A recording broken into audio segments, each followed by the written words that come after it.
Salam sejahtera, terima kasih kerana bersama dengan saya di Nazilin Unity Channel.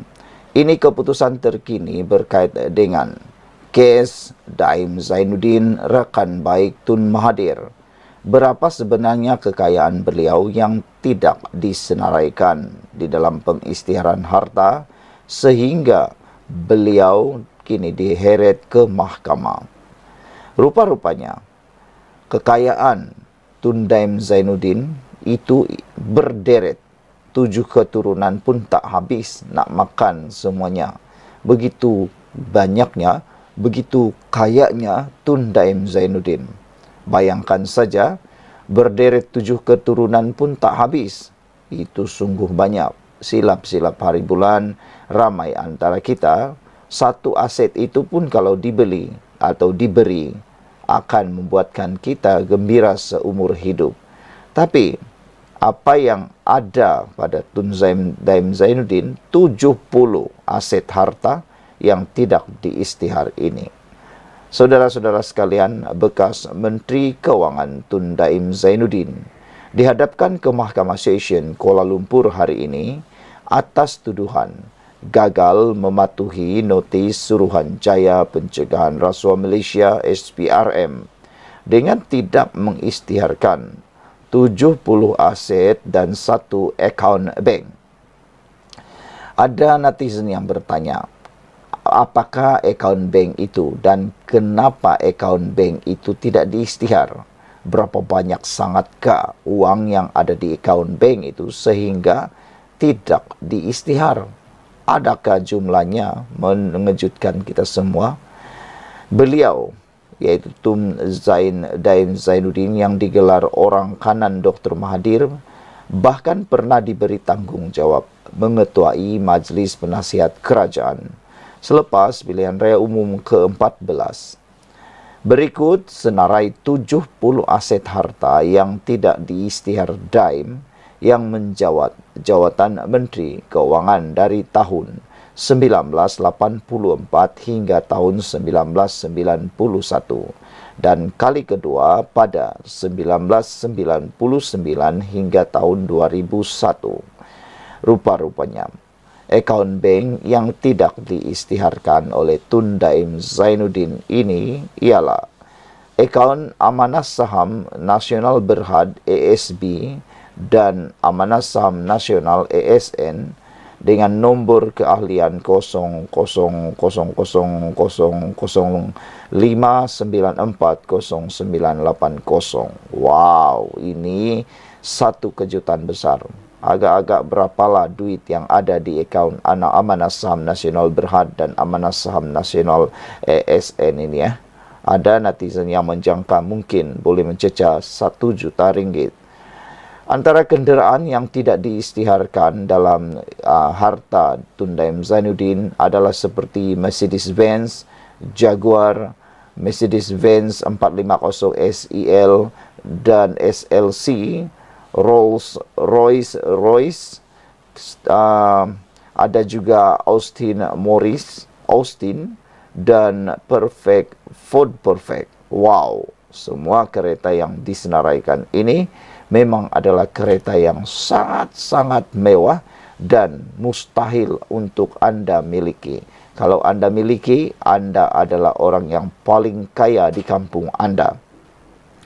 Selain daripada itu, beberapa syarikat juga tidak diisytiharkan dalam pengisytiharan tersebut. Antaranya Ibu Kota Development, Maya Seni Holding, Menara Ampang, Dream Cruise, Land Belt, Kenari Teliti, Kota Tandop dan Alun-Alun Resort, Dasar Seroja, Gigantik.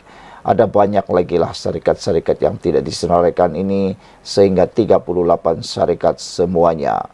Antara hartanah dan tanah di bawah syarikat yang juga tidak disenaraikan antaranya tanah di Kuala Lumpur. Di Kuala Lumpur ada, kebanyakannya di Kuala Lumpur. Ada juga di Fraser Hills di Pahang. Ada juga di Kampung Pandan Kuala Lumpur. Ada juga kebanyakannya di Kuala Lumpur. Tanah yang disenaraikan ini. Ada juga tanah di Genting Highlands di Pahang dan ada juga di Ampang Selangor, dan ada di Port Dickson di Negeri Sembilan, dan ada juga yang ada di Jalan Pasir Bogak, Pangkor Perak. Sungguh luar biasa, ada 70 semuanya, bukan calang-calang. Sekian dulu, jangan lupa tinggalkan komen Anda. Salam sejahtera, terima kasih karena bersama dengan saya di Naziling Unity Channel. Pendedahan Timbalan Ketua Polis Negara Ayub Khan hari ini benar-benar mengejutkan seluruh Malaysia. Betapa beraninya Timbalan Ketua Polis Negara ini dalam menyanggah arus. Ini apabila beliau sendiri mengakui bahawa kita yang tak kuat iman ambil rasuah, tapi salahkan pula puak ataupun kaum lain. Pedas ucapan Ayub Khan. Siapa yang dimaksudkan oleh Ayub Khan ini? Timbalan Ketua Polis Negara Ayub Khan Medin Piche menyinggung sikap kebanyakan orang hari ini yang mengaitkan amalan rasuah dengan isu kaum.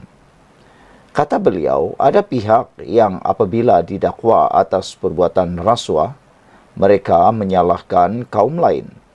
Ada juga pihak-pihak tertentu yang cuba mengaitkan isu rasuah dengan isu perkauman. Mereka bertanya, kenapa tak tangkap pemberi rasuah? Kebanyakan pemberi rasuah ini orang bukan Islam, katanya. Itu pun nak dijadikan isu perkauman. Kalaulah kita orang Islam, kalau kita betul-betul kuat iman, kita takkan ambil rasuah. Tak perlu kita menyalahkan orang lain. Katanya dalam satu majlis yang berlangsung hujung Julai lalu. Video itu hanya dimuat naik di semalam di Facebook miliknya. Kata Ayub Khan, zaman ini adalah zaman semua orang perasuah.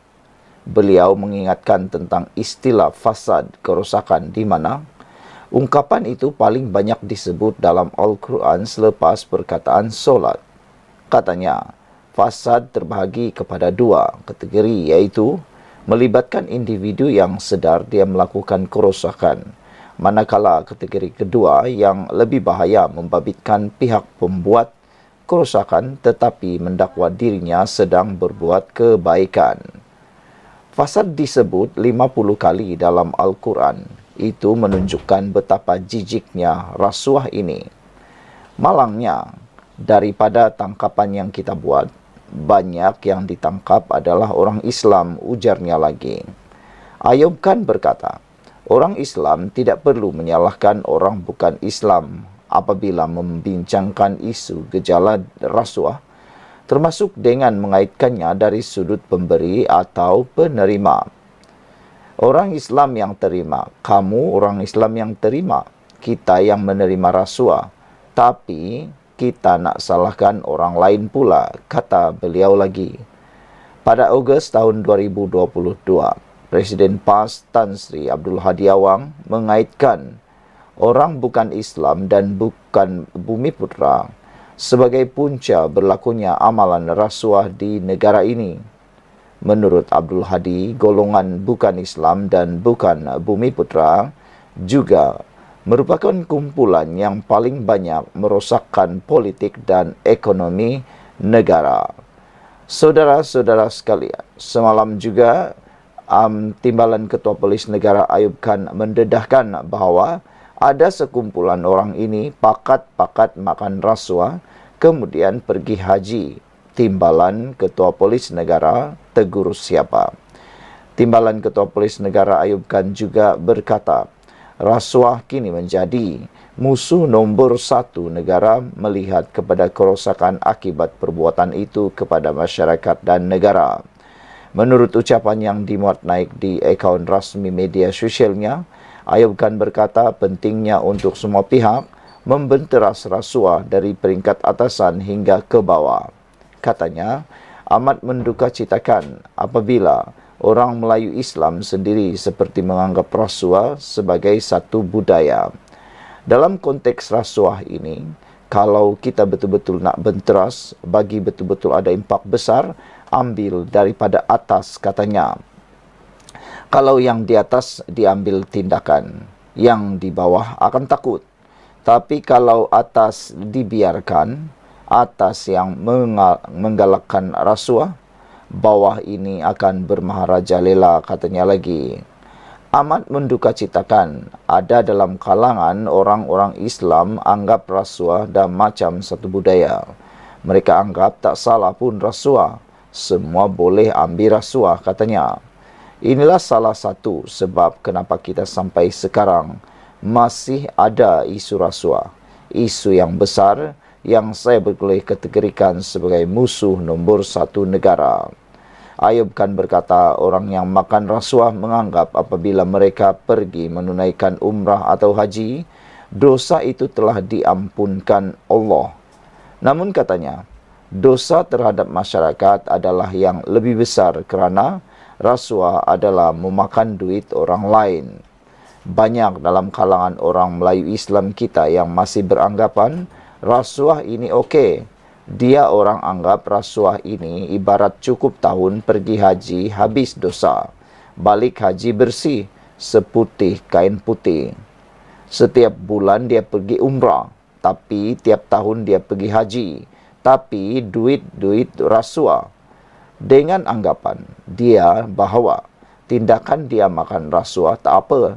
Nanti pergi haji minta maaf, minta ampun, Allah maafkan. Tidak, kata Ayub kan, rasuah ni kita punya dosa dengan masyarakat, katanya lagi.